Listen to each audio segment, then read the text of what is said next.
Learn how to crochet a super bulky scarf with this easy super bulky scarf crochet pattern. The written pattern with all the details for this simple and cozy scarf is available to view on my website for free, and there's a link to that free pattern right below this video. For this pattern, you can use any size 6 super bulky yarn. For a hook size, use a K hook. Before we make our slip knot, we want to leave an 8-inch starting tail. So leave an 8-inch starting tail and then make a slip knot.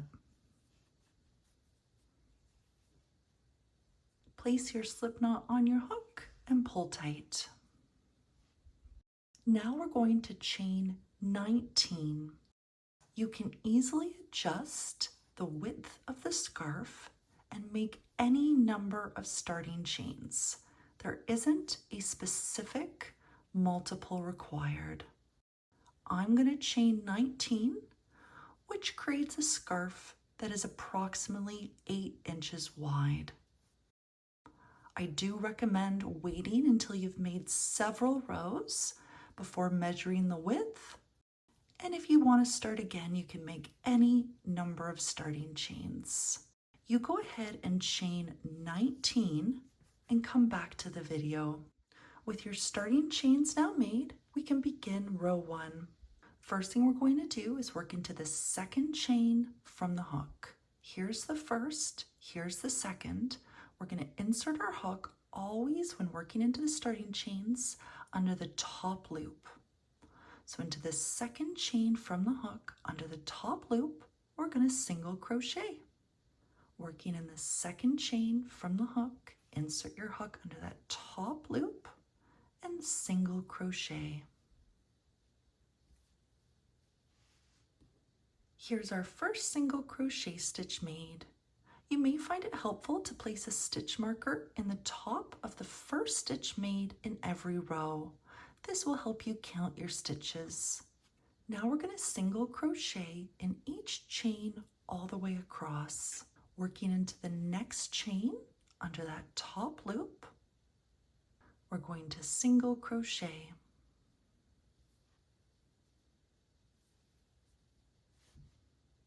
Working into the next chain,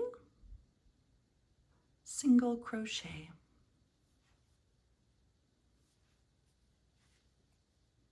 And simply single crochet in each chain all the way across. I'm almost finished working all the way across. I have made 16 single crochet stitches so far. I have 2 chains left to work into. Nothing special happens, but let's finish the row together. In the second last chain, single crochet. And in the last chain, single crochet.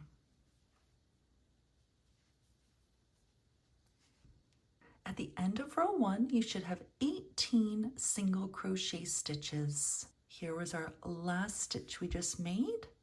We have 2, 4, 6, 8, 10, 12, 14, 16.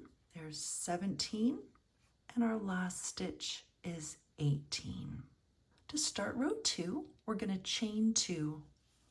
1, 2, and we're going to turn.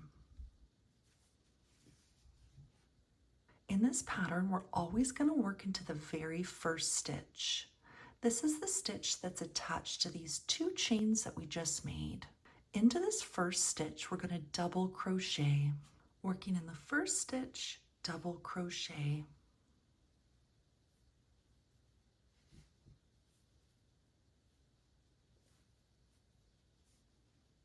Here's our first double crochet stitch. And again, if you find it helpful, feel free to place a stitch marker in the top of that first stitch to help you count your stitches. Now we're going to double crochet in each stitch all the way across. Working in the next stitch, double crochet.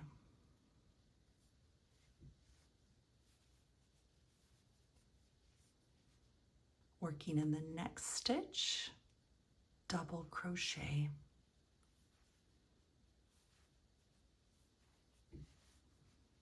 And simply double crochet in each stitch all the way across.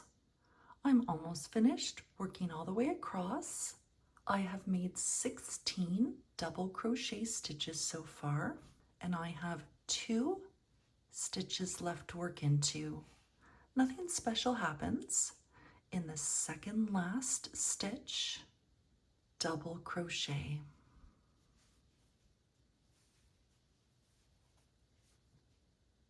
And in the last stitch, double crochet.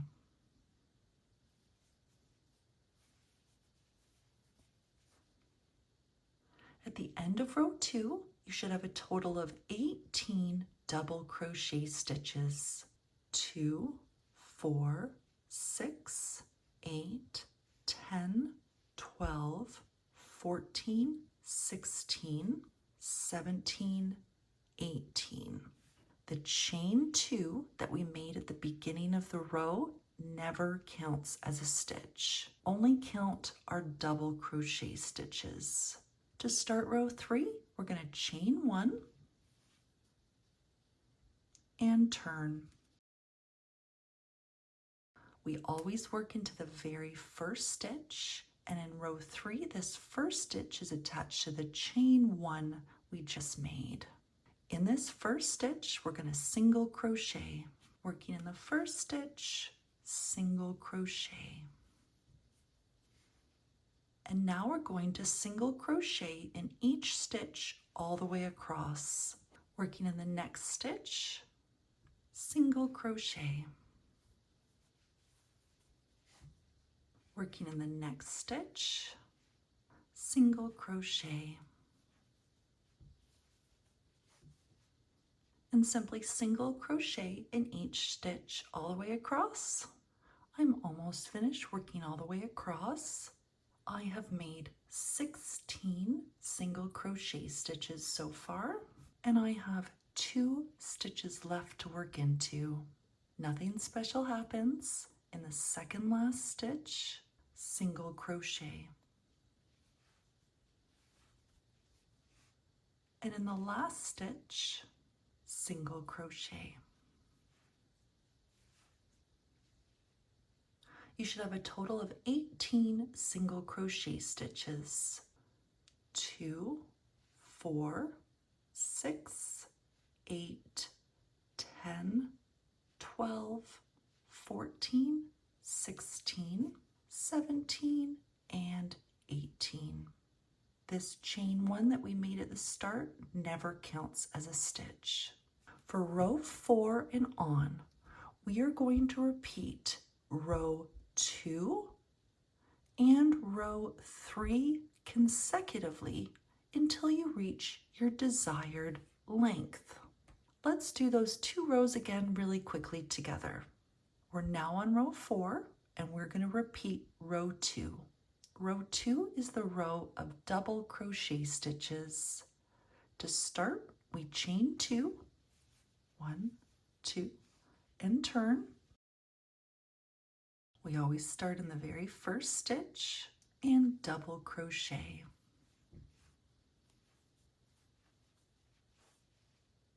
And now we make 1 double crochet stitch in each stitch all the way across. You go ahead and make 1 double crochet stitch in each stitch all the way across. I just finished working all the way across. That now completes row 4, which was a repeat of row 2. Whenever you repeat row 2, you should always have a total of 18 double crochet stitches. Now let's do row 5 together, which is a repeat of row 3. That's the row of single crochet stitches.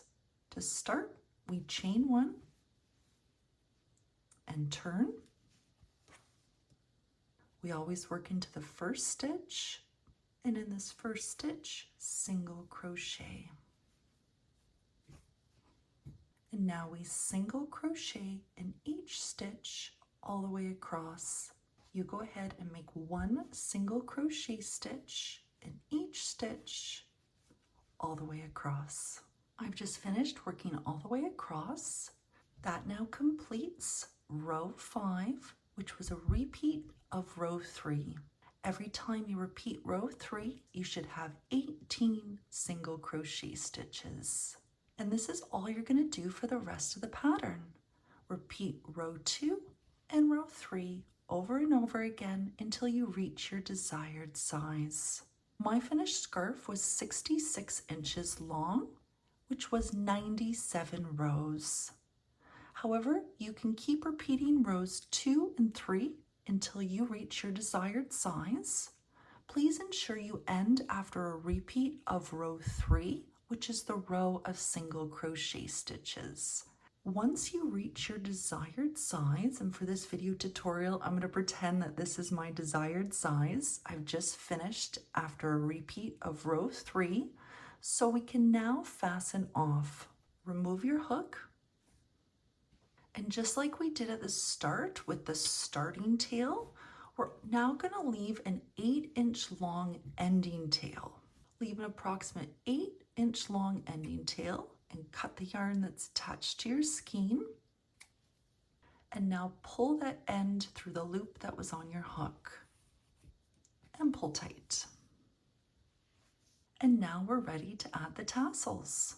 I added 7 tassels to the bottom of the scarf and 7 to the top of the scarf. Each tassel is made with 2 strands of yarn, and each strand is 16 inches long. You will need 28 strands of yarn, and each of those strands should be 16 inches long. You can make the tassels shorter or longer by cutting smaller or bigger strands. To help you cut your strands, you can find an object that is 8 inches high. Now wrap your yarn around that object and wrap it around 28 times. I'm just going to do this a few times to show you what I did. And with your yarn wrapped around the object 28 times, simply cut the yarn right in the middle. And now you have your strands of yarn. As the scarf is reversible, it doesn't matter what side you add the tassels to. Just ensure it's the same for the bottom and the top. I attached my tassels to be just evenly spaced out. I put one on each end in the first or last stitch, and then one in the middle, and just spaced out the other 2 so that they're all evenly spaced out. There wasn't an exact place I put them, just worked on making them evenly spaced out. You can attach your tassels under one loop of the end, or you may find it better to add them under 2 loops. And again, there isn't an exact place where these need to go. To add your tassel, insert your hook where you want the tassel to go from the back to the front. Take your strands of yarn, place them on your hook, and pull them through the scarf. This forms a loop. With your fingers, grab the ends and pull them through the loop. And pull tight to make a knot. And now your tassel is attached. Remember how we left a long starting tail and a long ending tail?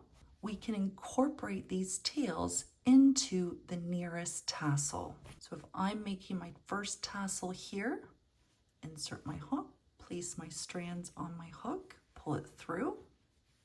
Now this loop is made and I use my fingers to grab the ends. Once those are through, before I pull these strands tight to form a knot, I now find this tail and I'm going to put it through the knot along with all those other strands. Now when I pull tight to make a knot, that tail is incorporated into the tassels. You go ahead and make 7 evenly placed tassels on the bottom of the scarf and on the top. Once all your tassels are attached, the last step is to trim them to be all the same length. I trimmed mine to be 6 inches long. I have a secret tip for how I cut my tassels to be perfectly even, and I'll link to that video tutorial showing how to do that in the description below this video. And lastly, if you find your ends are fraying a little bit, and size 6 yarn is known to fray quite a bit once you cut it, you can tie a little knot at the bottom of the strand to prevent it from fraying. Just a simple one-time knot right near the end. And that can really stop the end from fraying. And now you have a new super bulky scarf. Thank you so much for watching this video. I really hope you enjoy making this scarf. If you have any questions or if there's anything at all I can do to help, please let me know. If you enjoyed this tutorial, I'd be delighted if you could give it a thumbs up and subscribe to my YouTube channel. Thank you so much and have a wonderful day.